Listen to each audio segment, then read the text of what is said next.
trouver... Non, mais ce que voulait dire le président Sarkozy, c'était peut-être que si François Mitterrand, à l'époque, n'avait pas pris cette décision, le thème du départ à la retraite à 60 ans ne serait pas devenu comme ça une sorte de grand tabou au moment où il faut... Si François Mitterrand n'avait pas pris cette décision, il y aurait plusieurs millions de personnes qui seraient mortes avant d'avoir pu prendre leur retraite. Voilà la réalité.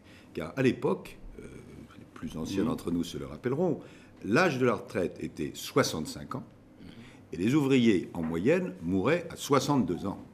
Et c'était donc un geste de justice sociale qui était parfaitement légitime.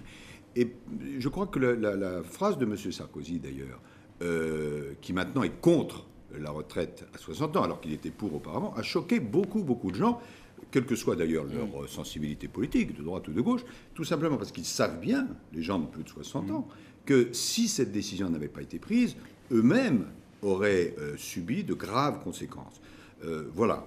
Mais on est 30 ans après. On est 30 ans après, donc...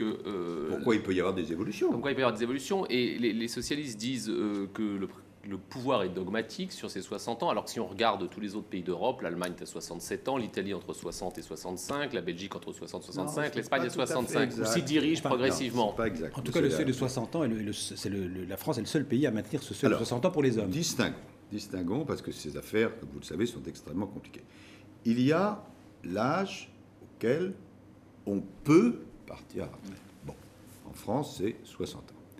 Il y a l'âge effectif de départ. En France, en moyenne, c'est 61 années,6, c'est-à-dire plus tard qu'en Allemagne.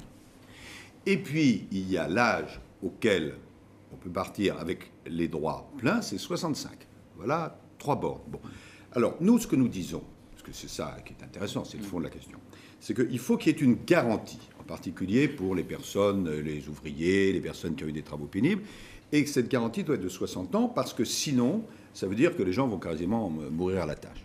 Mais nous disons en même temps que dans la réalité, beaucoup de gens vont partir plus tard, et qu'il y aura un allongement de la durée du travail, puisque, monsieur, vous savez bien que nous acceptons tout à fait qu'il y ait une certaine évolution de la durée des cotisations. Aujourd'hui, c'est 40 et demi. Nous disons, on va aller vers 41 et demi.